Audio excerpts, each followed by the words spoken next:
ఇదేమో మనం ఇట్లుంటామా? మంత్రి గారికి బాత్రూమ్ కంట 92 లక్షల రూపాయలు అంట. ఈరోజు కోసిన రూపాయి వెళ్ళది, అర్థమైంది? కోసిన రూపాయి వెళ్ళది. జూపల్లి కృష్ణారావు గారు ఆ పార్టీ ఈ పార్టీ అటో పార్టీ ఇటో పార్టీ అన్ని పార్టీలు తిరిగి తిరిగి మళ్ళీ ఈ పార్టీకి వచ్చి మళ్ళీ ఇండ్ల మంత్రి ఎమ్మెల్యే పదవి తీసుకొని ఇండ్ల మంత్రి అయిపోయి ఇక ఈయన దుకాణం. ఇక అన్యాయం ఏంటంటే ఇలా ఈయన టూరిజం శాఖ కూడా ఈయన దగ్గరనే ఉంటుంది. ఇది అన్ని సోషల్ మీడియాలో వస్తున్నాయి. కింద ఆయనకు పంపినటువంటి టెండర్ డాక్యుమెంట్ కూడా కింద ఉన్నది. 90 లక్షల రూపాయలు కోసిన రూపాయి వెళ్ళదంటారు. సార్ మా పిఆర్సీ సార్ కోసిన రూపాయి వెళ్ళదా రేవంత్ రెడ్డి అంటాడు.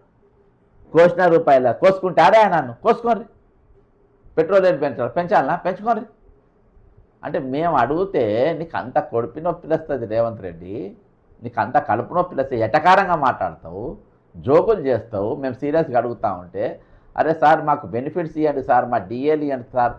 కోసిన రూపాయి వెళ్ళదు, కోసుక తింటావా? కోసుక తిను, ఏ పథకం ఆపాలనో చెప్పు అని చెప్తావు. మీ బాత్రూంలకు 92 లక్షలు, 92 లక్షల బాత్రూంలు మీ మళ్ళీ మీ ఏది మీ ఆటల పోటీ లాగద్దు, మీ సుందరీమణుల పోటీ లాగద్దు, మీ విదేశీ పర్యటన లాగద్దు, మీ ఏ ఆగద్దు. ఈరోజు మాకిచ్చే పైసలు వచ్చేటరకు మీకు రోగాలు వస్తాయి.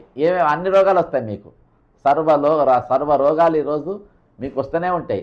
మా పైసలు మాకు ఇవ్వమనేట వరకు ఇక ఎక్కడలేని నేర్పు వాళ్ళ జేబులలోకి వెళ్ళి తీసి మాకు ఇచ్చినట్టుగా, వాళ్ళు కష్టపడి వాళ్ళ జేబులలోకి వెళ్ళి తీసి వాళ్ళు ఇచ్చినట్టుగా ఈరోజు మామూలు బిల్డప్ ఉండదు, అట్లుంటుంది. వీళ్ళకేమో బాత్రూమ్లు కట్టుకోనికంట 92 లక్షల రూపాయలు ఈరోజు శాంక్షన్ చేసినట్టు ఎవడబ్బా సొమ్ము అంది అవి? ఎవరు బాబు సొమ్ము? ఎవరు సంపాదిస్తుంది ఈరోజు? ఎక్కడికి వెళ్ళి వస్తున్నాయి ఆ డబ్బులు? కడుపు రగిలిపోదా ఈరోజు? నన్ను కోసినా కూడా 18,500 కోట్ల రూపాయల కంటే ఎక్కువ ఆదాయం లేదు. ఏం చేస్తారా ఆయన? చెప్పరు. ఉద్యోగ సంఘాల నాయకులను అడుగుతున్నా, ఏం చేస్తారు? నన్ను కోసుకుంటారు, తింటారా, వండుకొని తింటారా, ఏం చేస్తారు? లేదు, ఉన్నదే 18,500. చూడు మనం అడిగేటోరికి ఎన్నెన్ని వంకలు చెప్తారు. చూడు, మనకు పథకాలకు లింకు కడతారు, పథకాల మన లింకు కడతారు, మనకు ధరలకు లింకు కడతారు. చూడు బద్మాష్ మనకు చూడు. వంచుతామో చెప్పండి, ఏది ఆపమంటారో చెప్పండి. వృద్ధాప్య పెన్షన్లు ఆపమంటారా? ఉచిత కరెంట్ ఆపమంటారా?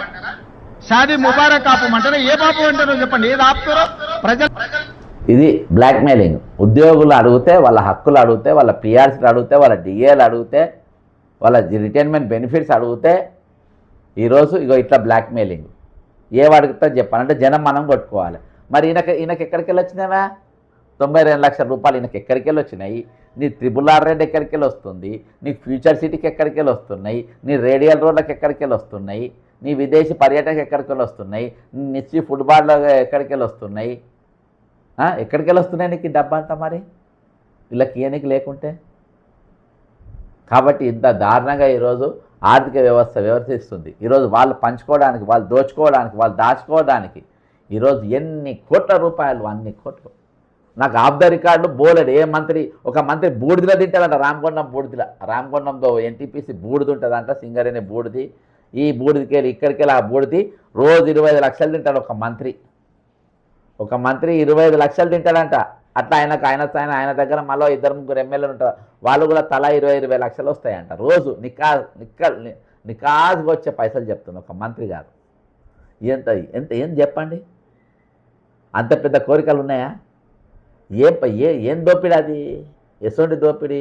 ప్రజల గురించి, జనం గురించి మనం ఆలోచిస్తుండే ఎవడన్నా?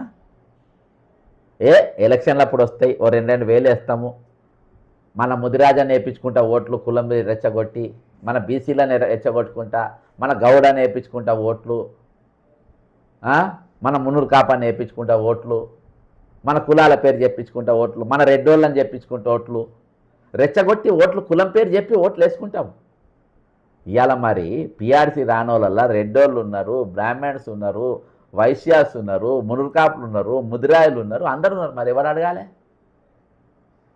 అడగాలి? ఇవాళ 96 మంది రిటైర్డ్ టీచర్ ఉద్యోగులు జీతాలు రాక 97 మంది చనిపోయారు. 97 మందిలో అన్ని క్యాస్ట్ ఉన్నాయి, ఎవరు అడగాలి? కాబట్టి వీళ్ళకి 2000 3000 గ్రూప్ పార్టీలు ఇచ్చి మేము ఓట్లు వేసుకుంటాం అనే కాడికి 101% డిసైడ్ అయి ఉన్నారు. సిండికేటు బీఆర్ఎస్ వస్తుంది, కాంగ్రెస్ వస్తుంది, బీజేపీ వస్తుంది. ఎవడొస్తుంది? అందరం మేమే దోపిడీ చేసుకుంటాం, మేము పంచుకుంటాం, వాళ్ళకి వేస్తాం. మన ముగ్గురిలో ఎవరికో కొనికి వేయాలి ఓటు. తక్కువ పడితే మేము కొనుక్కుంటాము, మేమే పంపుకుంటాము. ఈ విధమైన సిండికేట్ పాలిటిక్స్ ఈరోజు నడుస్తున్నాయి. కోసిన రూపాయలది ప్రజల కోసం, పేదల కోసం, అవుట్సోర్సింగ్ ఎంప్లాయీస్ కోసం, ఆశా వర్కర్ల కోసం, ప్రభుత్వ డిఏల కోసం, పిఆర్సీల కోసం కోసిన రూపాయలది. ఇక సంఘాల గురించి ఎంత తక్కువ మాట్లాడుకుంటే అంత దరిద్రం. సంఘాల గురించి ఇమ్మీడియట్లీ సీఎం మస్ట్ రిజైన్ 101%. దయచేసి ఉద్యోగస్తుల మీరు ఆలోచన చేయండి, ఒక్కసారి ఆలోచన చేయండి. ఓసారి తిరుగుబాటు చేద్దాం, ఓసారి తిరగబడదాం, ఒకసారి తిరుగుబాటు రుచి చూపెడదాం. ఈ ఉద్యోగం ఏం పోరాడితే పోయేది లేదు తప్ప బానిస సంఖ్యలు తప్ప అని, పోరాడితే పోయేది లేదు బానిస సంఖ్యలు తప్ప. ఒక ఆటో డ్రైవర్, బాగా లేడీ ఆటో డ్రైవర్, నెలకు ఆమె ఒక ఐటీ కంపెనీలా ₹1,00,000 నెలకు సంపాదించేది. ఆమె స్వేచ్ఛ లేదు, టైం లేదని చెప్పి ఆమె నౌకరు వదిలేసి ఆటో నడుపుతుంది. ఐటీ ఎంప్లాయీ, నెలకు ₹1,00,000 ఎంప్లాయీ. స్వేచ్ఛ అనేది ఇంపార్టెంట్. కాబట్టి ప్రశ్నించకుండా మనం మౌనంగా ఉండి వారు చేసే దోపిడీ సహించుకుంటా, వారు మన పైన చేస్తున్న దాడులు సహించకుండా ఈరోజు ఇంత అన్యాయం అండి. 75% ప్రభుత్వ ఆసుపత్రులను పెట్టుకుని 1.5% జీతంలోకి వెళ్ళి కట్ చేస్తుండ్రు ప్రతి నెల. అంటే ఆల్రెడీ ఇప్పటికి కట్ కొన్ని కోట్ల రూపాయలు ఈరోజు వాళ్ళ ఖజానాకి వెళ్ళిపోయినాయి. అర్థమైందా? ఇంత దౌర్భాగ్యం ఇదా? హెల్త్ స్కీమ్ పేరు పైన భారీ స్కామ్ ఇది ఈహెచ్ఎస్ స్కీమ్ పేరు పైన భారీ స్కామ్. 75% ప్రభుత్వ ఆసుపత్రులే. ఎక్కడ నడుస్తున్నాయి స్టోరీలు? ఏడొస్తున్నాయి? కోదండరామ్ ఎటు బా, గండ చక్రపాణి ఎటు బా, దేశపల్లి సీనెటు బా, ఎక్కడ పోయింది వీళ్ళంతా? ఎవరు మాట్లాడుతుండ్రు? ఆపోజిషన్ రోల్ ఎటు బా, మాతో మిలియన్ మార్చిలు చేయించిన వాళ్ళు ఎటు బా, సకల జనుల సమ్మె చేయించిన వాళ్ళు ఎటు బా, పెన్ డౌన్లు చేయించిన వాళ్ళు ఎటు బా, ఈరోజు మమ్మల్ని నాగం చేసిన వాళ్ళు ఎక్కడి బా? ఎవడు కనబడతలేడేంది? ఎక్కడ కనీసం ఒక ఉద్యమం పిలిపించేటోడు ఎవరు లేడేంది? ఈరోజు ఎవడు ఇయ్యాడు మనకు? మన పిలుపు మనమే ఇచ్చుకుందాం, మన పోరాటం మనమే చేద్దాం. ఈరోజు ప్రభుత్వ ఉద్యోగులు చెప్తున్నా, రేపు కాబోయే మీ రిటైర్మెంట్ ఉద్యోగులు, ఇవాళ ప్రభుత్వ ఉద్యోగులు కాబోయే ఇట్నే ప్రతిదీ ఊకొని పోనీ మీరు ఊకుంటూ పోతా ఉంటే ఎక్కడికక్కడ కోసి నలిచి పెడతారు. ఒక పెద్ద చర్చ అంట. ఇంతకుముందు ఒక గంట క్రితం ఒక మంత్రి గారు నాతో మాట్లాడుతుండే, ఈ జడ్సన్ అంటే వాడు అనవసరంగా రిటైర్డ్ ఉద్యోగులు పట్టుకున్నాడు, ఆ జేవట్టి దాదాపు ఇప్పటికి ఒక 4,000 కోట్ల బొక్క అయిందంట వాళ్ళకు. బొక్క మీకు ఇచ్చేటి కాదంట, బొక్క కిందికి లెక్కేసుకుంటారు. అంటే బొక్క అంటే మీకు ఎగ్గొడదామని డిసైడ్ అయినట్టు. అది బొక్క కావద్దని క్యూమిటేషన్లు ఇచ్చిండ్రు. ఎందుకంటే ప్రతి నెల మళ్ళీ వసూలు చేసుకోవాలి. క్యూమిటేషన్ ఇస్తే మళ్ళీ వసూలు చేసుకోవచ్చు అని. జీపీఎఫ్ ఇస్తే మీ రైట్ వాళ్ళే పోతే, లీవ్ ఎన్కాష్మెంట్ అయితే వాళ్ళే కాబట్టి మనకు మళ్ళీ రికవర్ ఎట్లా చేసుకోవాలని 4-5 వేలు ఆల్రెడీ బొక్క అయిపోయింది అనవసరంగా. అందుకని మీ బిల్లులు ఇవ్వలేకపోయినాం, అందుకని మీకు పైసలు ఇవ్వలేకపోయినాం. ఆ రిటైర్డ్ ఉద్యోగులది వాళ్ళు ఎవరు అడిగేటోళ్ళు లేక అంతా మూసుకొని కూర్చున్న పోయి ఎవరు కట్టబెట్టి లేపిండినా ఆయన ఒక మంత్రి. అందులో వాళ్ళ కూర్చున్న క్యాబినెట్లో ఇంకోడేమో ఆయన అనవసరంగా సస్పెండ్ చేసినావు, ఇట్నే ఉంటే ఈరోజు వాళ్ళది కరిగేటోళ్ళు ఉండపోవు, అట్నే ఖతమైపోవు, సబ్జెక్ట్ అనవసరంగా క్లోజ్ చేసిందని. ఇలా జరుగుతున్న చర్చ నేను చెప్తున్నా. ఇలా జరుగుతున్నటువంటి చర్చ నేను ఏ రోజు రిగ్రెట్ కాలే. నేను సస్పెండ్ అన్న సంతోషపడ, సస్పెండ్ చేసుకొని బాజాబ్తా చెప్పిన చిన్నారెడ్డి గారు మా ఇంటికి వచ్చిండ్రు, బాజాబ్తా అడిగిండ్రు, అన్న కాంపౌండు అన్నా అని అన్నాడు. ఆయన చాలా పెద్ద మనిషి.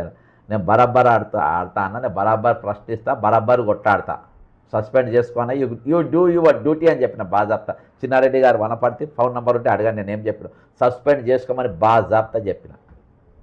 నేను ఇష్యూస్ పైన కొట్టాడితేనే అని చెప్పిన. రూలింగ్ గవర్నమెంటు పదవులు అధికార పార్టీని తునప్రాయంగా క్యారమ్ బోర్డులో కాయిన్ స్ట్రైకర్ కొట్టినట్టు కొట్టి అవతల పడేసి వచ్చినాం. ఈరోజు అసొంటి ఉద్యమం ఈరోజు తెలంగాణ మనకు నేర్పింది. కాబట్టి ఎవరైతే మెయిన్ స్ట్రీమ్లోకి ఈరోజు ఉద్యమాలను తీసుకొచ్చిందో, తెలంగాణ ఉద్యమంలో పాల్గొని చేసిందో, ఆ సంఘాలను బయటికి రావాల్సిన అవసరం ఉంది ఈరోజు. ఖచ్చితంగా రేపు జూన్ 12వ తారీఖు పెన్ డౌన్కు సిద్ధంగా అండి, నడుం బిగించండి, బయటికి రండి. రేపటి దినాన రిటైర్డ్ ఉద్యోగులందరూ మీ కలెక్టర్ ఆఫీస్లో కదా పోండి, కటింగ్ చేసుకుంటూ పోతాడు. 1.5 ఆగింది, రేపు 3 ఎవరు అడగకుండా ఎట్లా? నా జీతంలోకి నువ్వు ఎట్లా కట్ చేసుకున్నావురా? నువ్వు వితౌట్ మై ఇంటిమేషన్ ఎట్లా కట్ చేసినావు నువ్వు? నా అండర్టేకింగ్ లేకుండా ఎట్లా కట్ చేసినావు నువ్వు? దయచేసి ట్రెజరీ ఆఫీస్కి వెళ్ళిపోండి మీకు ఇష్టం లేకుంటే. మా జీతం మాకు ఇది ఈఎస్ కార్డు మాకు వద్దు అని చెప్పి రిజైన్ చేసినండి. అదే స్టారో గీరో బోరో ఏదో ఉంటుంది, అది తీసుకుని అది అవుతుంది. అదే ప్రభుత్వ ఆసుపత్రికి ఉత్తకపోతే ఇయ్యరా? దానికోసం మీ కార్డు తీసుకొని పోయి నెలకు 1.5% కటింగ్ చేసుకొని మరి పోవాలన్నా? అవసరం అది? ఆలోచన చేయండి. ఖచ్చితంగా ఈరోజు మన అనుమతి లేకుండా మన జీతంకి వెళ్ళి కట్ చేసుకోవడం 100% అన్యాయం ఇది.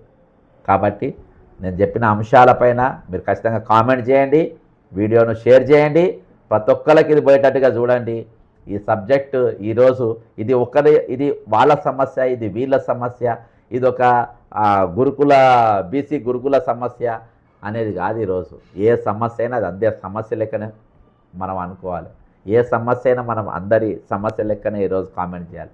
ఏ సమస్య అయినా ఈ వీడియో అందరికీ కూడా ఈరోజు షేర్ చేయాలి. ఏ సమస్య అయినా ఇది తెలంగాణలో ఒక పెద్ద చర్చ ఖచ్చితంగా జరగాల్సిన, ఏ సమస్య అయినా కానీ ఈరోజు మనం ప్రతి ఒక్కరు మనం స్పందించాల్సిన అవసరం ఖచ్చితంగా.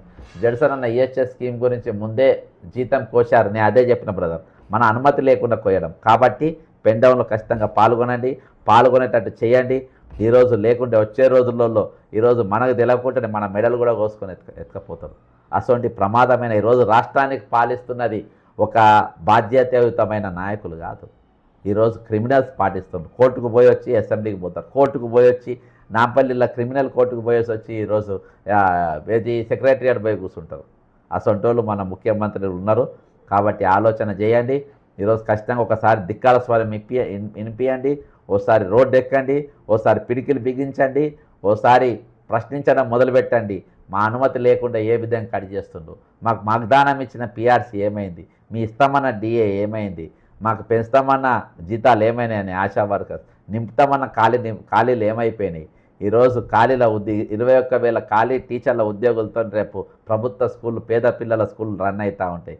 కాబట్టి ఇవన్నీ కూడా ప్రశ్నించాల్సిన అవసరం. అనేకమైన సమస్యలతో ఈరోజు తెలంగాణ కొట్టుమిట్టాడుతుంది. అటువంటి సమస్యల గురించి ఖచ్చితంగా ప్రశ్నించాల్సిన గలాలు ఈరోజు అవసరం. పిడికిలు బిగించాల్సిన బాధ్యత ఈరోజు మన అందరిపైన ఉంది. అన్న ఈహెచ్ఎస్ ఆప్షనల్గా అమలు చేయాలని కోరుతున్నారు, కోర్టులో పిల్లు వేయించాలి. తప్పకుండా బ్రదర్ రండి, ఖచ్చితంగా ఆప్షనల్ వేయాలి. ముందైతే మీరు ఒక రీప్రజెంటేషన్ ఇవ్వండి, పర్సనల్ హక్కులు మీరు రీప్రజెంటేషన్ ఇవ్వండి. మనము ఈ రిటైర్ అయిన వాళ్ళ దాంట్లోకి వెళ్ళి ఎట్లయినా ఉద్యోగులు జర భయపడతారు. కాబట్టి రిటైర్ అయిన వాళ్ళ ఉద్యోగులతోనే మనం పిల్లు లేపిద్దాం. ఈరోజు మీరు ట్రెజరీలో ఒక రీప్రజెంటేషన్ ఇవ్వండి, అక్కడ వేసి మీరు ఒక స్టాంప్ వేసి తీసుకోండి. ఖచ్చితంగా దీన్ని మనం కోర్టులో సవాల్ చేస్తాం, ప్రభుత్వం నిలిపి. దానికంటే అందుకని ముందు ప్రజా ఉద్యమం ఖచ్చితంగా చేయాలి. ప్రజల మధ్య మన నిరసన ఖచ్చితంగా తెరపాల్సిన అవసరం ఉంది. ఈ దొంగల గురించి ఈ పట్టపగలు మన అనుమతి లేకుండా మన ఖజానాల చేయబెట్టి మన డబ్బులు గుంజుకొని ఈరోజు మనకు తెలిసిన మౌనంగా ఉండడం మాత్రం ఇది అన్యాయం, దారుణం. కాబట్టి ఖచ్చితంగా మీరు దీనిపైన స్పందించండి. రేపటి దినాన్ని అన్ని కలెక్టర్ కార్యాలయాల కాడ మన మద్దతు తెలిపాలని చెప్పేసి మీరు ఒక 10-15 నిమిషాలు అక్కడ కరెక్ట్. ఎందుకంటే ఎండలు ఎక్కువ ఉన్నాయి కాబట్టి నేను చాలాసేపు ఉండి మనం అంటలేను. 10-15 నిమిషాలు ఉండి మన దగ్గర ఉన్నటువంటి మన పెండౌన్ ఎందుకు చేస్తున్నామో ఆ పెండౌన్ యొక్క ఇగో దీన్ని అక్కడ పట్టుకొని మనం డిస్ప్లే చేసి ఆ కలెక్టర్ ఆఫీస్ కాడ డిస్ప్లే చేసి ఇది చూపించి దయచేసి మీరు అందరూ కూడా పాల్గొనాలి, పెండౌన్లో పాల్గొనాలని చెప్పేసి ఇక్కడ రాసిన అన్ని అంశాలపైన మాట్లాడదాం. ఆశా వర్కర్ ఇది మాట్లాడదాం, ఈరోజు రిటైర్డ్ బెనిఫిట్స్ మాట్లాడదాం, పిఆర్సీ మాట్లాడదాం, డిఏలు మాట్లాడదాం, ఈహెచ్ఎస్సీ అన్యాయం కటింగ్ చేస్తున్న మాట్లాడదాం. ఇవన్నిటిపైన చేయాలి. అంతేకాకుండా ఒకరోజు సెక్రటరియట్ కాడ కూడా వాళ్ళందరినీ ఉద్యోగులు పోయేటోళ్ళు లోపల పోయేటప్పుడు బయటకు వచ్చేటప్పుడు మనం చేద్దాం. చిన్న చిన్న కరపత్రాలు కూడా మనం కొట్టించి అందరూ కూడా పంపిణీ చేద్దాం. ఈరోజు పెండౌన్ అనే కార్యక్రమాన్ని చాలా బలంగా తీసుకొని పోండి. ఈరోజు చాలా బలంగా పొద్దుగాలకెళ్ళి ఇంటెలిజెన్స్ వాళ్ళు, ఎస్బీ వాళ్ళు అందరూ కూడా ఫోన్ చేస్తున్నారు. ఈరోజు ఇంటెలిజెన్స్ వాళ్ళు కానీ, ఎస్బీ వాళ్ళు కానీ, పోలీసులు కానీ, కానిస్టేబుల్ కానీ పాప అందరికంటే పెద్ద బాధ్యులు. మనమన్నా బయటకు అడగగలుగుతాం కానీ వాళ్ళకి అడగడానికి ఎవరు లేరు. వాళ్ళు అడిగితే చాలా పెద్ద కేసులు వాళ్ళ పైన ఉంటాయి, వాళ్ళ నౌకర్లోకి వెళ్ళి తీసేస్తారు. ఈరోజు వాళ్ళ మాట్లాడే పరిస్థితి లేదు. చాలామంది చాలా జబ్బులతో ఉన్నారు, చాలామంది గుండె పేషెంట్లు ఉన్నారు, అందులో వైద్యం తీసుకోలేని పరిస్థితులలో ఉన్నారు. కాబట్టి ఈరోజు వాళ్ళందరూ కూడా మనోళ్ళే, వాళ్ళందరూ మనతో ఉన్నారు. వాళ్ళ తరఫున మనం మాట్లాడదాం. ఇవాళ ఈరోజు మన తెలంగాణ తెచ్చుకున్నది 4 కోట్ల మంది చల్లగా ఉండడానికి, 4 కోట్ల మంది సంతోషంగా ఉండడానికి, 4 కోట్ల మంది తృప్తిగా ఉండడానికి అని మనం తెచ్చుకున్నాం. అది లేనప్పుడు 4 కోట్ల మందిలో ఒక్క మనిషి సంతోషంగా లేకున్నా మనం కొట్లాడాల్సిందే. ఒక్క మనిషి ఈ రిటైర్మెంట్ అయిన బెనిఫిట్స్లో ప్రతి చివరి మనిషికి ప్రతి పైసా వచ్చేదాకా ఉద్యమం కొనసాగాలి. ఈరోజు మన అనుమతి లేకుండా ఏ విధంగా ఈరోజు హెల్త్ స్కీమ్ పైసలు కట్ చేసుకుంటారో అది ఆగిపోయి దానిపైన మీకు తృప్తిగా నేను వద్దని చెప్పని నేను కాదు. అది మీకు ఇష్టమైతే ఇష్టం, లేదైతే లేదు. మీకు ఇష్టం లేదంటే ఖచ్చితంగా పిడికిలు బిగించాలి. ఒకవేళ మీకు ఇష్టమైతే మీరు దాన్ని వాడుకోవచ్చు. కాబట్టి ఏది ఏమైనప్పటికీ ఈరోజు ఇష్యూస్ అన్నిటిపైన మనం ఖచ్చితంగా గలం విప్పాలి. దయచేసి మీ అందరికీ 2 చేతులు జోడించి మీకు విజ్ఞప్తి చేస్తున్నా. ఈరోజు ఖచ్చితంగా పోరాడండి, కొట్టాడండి. అది మరుస్తే ఈరోజు ఏం లేదు. ఈరోజు మన దగ్గర జరుగుతున్నటువంటి దాడులపైన మన జరుగుతున్న దీనిపైన మాట్లాడితే మీరు నమ్మరు. నన్ను ఫోన్లలో తిడుతుండ్రు, ఈ మధ్యలో మెసేజ్లలో తిడతారు, వాట్సాప్లో గ్రూప్ మెసేజ్లు పంపుతారు భయంకరంగా. ఈరోజు రేవంత్ రెడ్డి గారు ఆంధ్రోళతో తిట్టిపిస్తున్నాను. కొత్తగా ఒక 200 మంది ఎన్టీఆర్ ట్రస్ట్ భవన్లు ఉంటారంట, అలా 2-3 డ్యూటీలు ఎక్కుతారంట. మెసేజ్లు ఇచ్చి తిట్టిపిచ్చుడే. నేను రిపోర్ట్లు కొట్టుకుంటూ పోతాను. నేను ఎక్కడ కూడా ఈ 4 నెలలకి వెళ్ళి నన్ను ఎంత సతాయించాలో అంత సతాయిస్తుండు. ఫోన్లలో ఎంత సతాయించాలో నన్ను అంత సతాయిస్తుంది. ఎంత ఇబ్బంది పెట్టాలో అంత ఇబ్బంది పెడుతుంది. ఎన్ని మెసేజ్లు పెట్టాలో అన్ని మెసేజ్లు పెడుతుండ్రు. తిట్టుకుంటా. దానికి పేరుండదు, ఏముండదు. మళ్ళీ వాడిని అంతే అన్ని డూప్లికేట్ అవి పైసలు ఇచ్చి చేపిస్తారు. వాని ఫాలోవర్స్ 1-2 ఫాలోవర్స్ కూడా ఉండరు. వాళ్ళ పేరు రాకీ అని, లారీ అని అటువంటి పేర్లు పెట్టుకుంటారు. దొంగ పేర్లు పెట్టుకొని మెసేజ్లు పెట్టి ఇదంతా పేమెంట్, ఇదంతా రేవంత్ రెడ్డి సోషల్ మీడియా నడుపుతున్నటువంటి డ్రామా ఇది. నీకెందుకు? నువ్వు ఎంప్లాయీవా? నువ్వు పని చేస్తావా? నువ్వు దేనికోసం పోతున్నావు అని రకరకాలుగా చెప్పారని భాషలో వాళ్ళు మెసేజ్లు పెడతా ఉంటారు. కాబట్టి నేను నా వంటికి రిపోర్ట్లు కొడుతూ ఉంటా, కొన్నిటికి నేను రిప్లైలు ఇస్తా. ఇది విధంగా అనేకమైన తీర్ల చేస్తా. అయినా కానీ నేను ఎక్కడ కూడా లొంగకుంటా. మీ దగ్గర నేను ఎప్పుడు ₹1 ఆశపడలే. ఎవరి దగ్గర నేను పబ్లిక్ దగ్గర ఎవరి దగ్గర నేను ఇది చేస్తున్నానులే. ఏదైనా కానీ నేను మా తెలంగాణ బిడ్డలు మంచిగా ఉండాలి. దేనికోసం మనం ఏ ఆకాంక్షతో పోరాటం తెచ్చుకున్నామో ఆ ఆకాంక్ష నెరవేరేటట్టుగా ఉండాలి అనే ఒక ఉద్దేశంతో ఈరోజు ఆ కమిట్మెంట్తో మనం కొట్లాడుతాం. ఈరోజు మనం చూడలేక, రిటైర్డ్ అయిన వాళ్ళ సావులు చూడలేక, ఈరోజు ప్రశ్నించే గొంతులు అరే వీళ్ళందరూ ఇంతమంది నేను పిచ్చోళ్ళని చేస్తున్నా అనే వాళ్ళ ముఖాలు చూస్తే నాకు కోపం వచ్చి, చూడు నేను ఎంతమంది వినిపించినా కదా, ఎంత భయంకరం చెప్పండి. నన్ను ₹1 వెళ్ళదు అని అక్కడ అంటారు. మళ్ళీ జూపల్లి కృష్ణ ఆయన బాత్రూమ్కేమో ఇంకా రేవంత్ రెడ్డి గారి ఇల్లు కూడా రిపేర్కు ప్రభుత్వ పైసలే. ఆయన ఉన్న సొంత ఇల్లు ప్రభుత్వ బంగ్లా కాదు. ఆయన ఉన్న సొంత ఇంటికి కూడా ప్రభుత్వ పైసలతోని రిపేర్లు చేసుకున్నాడు. దాదాపు 3 కోట్ల ఏందో. అంత పకీరుగా అనలే ఇల్లు.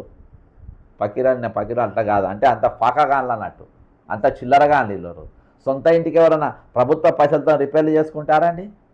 చెప్పండి. రేవంత్ రెడ్డి గారిని ప్రమాణ పూర్తిగా చెప్పమనండి. నేను ప్రభుత్వ పైసలతో నేను ఇల్లు చేసుకోలే అని చెప్పమనండి. ఆ దమ్ముంటే. ఇంత చిల్లరగా మా దగ్గరకు వస్తే ₹1 కష్టంగా రేపటి దానికోసం నేను వెయిట్ చేస్తున్నా. కష్టంగా ఒక 10 నిమిషాల వీడియో, 5 నిమిషాల వీడియో, ఒక్కొక్కరు 2 నిమిషాలు మాట్లాడి ఒక 10 మంది జమ కానీ, దయచేసి చెప్తున్నా, 10 మంది మీరు కలెక్టర్ ఆఫీసులకు అలా జమ అయ్యి ఈరోజు మీకున్న ఏదైతే దేనిపైన మీ అసంతృప్తిగా ఉన్నారో దానిపైన ఒక చిన్న వీడియో చేసి 12వ తారీఖు వెళ్ళి పెన్ డౌన్ సక్సెస్ చేయమని చెప్పి మనం ఖచ్చితంగా అందరినీ చైతన్యం చేయాల్సిన బాధ్యత మనందరిపైన ఉందని కోరుకుంటున్నాం. ఈరోజు పేద బిడ్డలు 21,000 మంది టీచర్లు లేకుండా మన పేద బిడ్డలు ఏ విధంగా స్కూల్లో పోతారు చెప్పండి. ఆలోచన చేయండి. అసలు స్కూళ్ళు నడిస్తే ఎంత, నడవకుంటే ఎంత. కాబట్టి ఆపిద్దాం. ఒక మార్పు దిశగా మన ఉద్యమాన్ని చాలా బలంగా ఉండాలి. మీరు దయచేసి ఈ ఉద్యమంలో, ఏ ఉద్యమంలో అయినా ఈరోజు తెలంగాణలో ఉన్న బలహీనతలు రెచ్చగొట్టే బలహీనతలు ఏంటంటే ఈరోజు కులం కార్డు తీస్తారు, మతం కార్డు తీస్తారు, అన్ని రకాల కార్డు తీస్తారు. అవన్నీ ఏవి కూడా ఎందుకంటే నాకు ఇవన్నీ మెసేజ్లు నాకు వస్తాయి కాబట్టి అవేవి కూడా చూడొద్దు. ఓన్లీ దోపిడీ చేసే వర్గం, దోపిడీకి గురయ్యే వర్గం, ఈ 2 వర్గాల గురించి మన ఆలోచన చేయాలి. కానీ ఇది కులం, మతం, ప్రాంతం ఇటువంటి ఈ 2 కూడా ఏవి కూడా చేయొద్దు. అసొంటి తెచ్చే ప్రయత్నాలు చేస్తాం. ఇప్పటిదాకా మీరు దయచేసి ఇంతవరకు చూడ, ఫస్ట్కే లాస్ట్ వరకు చూస్తే, ఈ వీడియో పూర్తిగా చూస్తే మీకు 48 నిమిషాలలో మీకు అనేకమైన అంశాలు అర్థమవుతాయి. ఈరోజు అన్నీ కూడా ఈయన క్రోడీకరించి మీకు చెప్పడం జరిగింది. దయచేసి ఇంతవరకు సబ్స్క్రైబ్ కండి, షేర్ చేయండి, కామెంట్ చేయండి. ఖచ్చితంగా రేపటి ఉద్యమంలో పాల్గొనండి. పెన్ డౌన్లో ఖచ్చితంగా పాల్గొనాలని తెలియజేసుకుని సెలవు తీసుకుంటున్నా. జై తెలంగాణ, అమరవీరులకు జోహార్.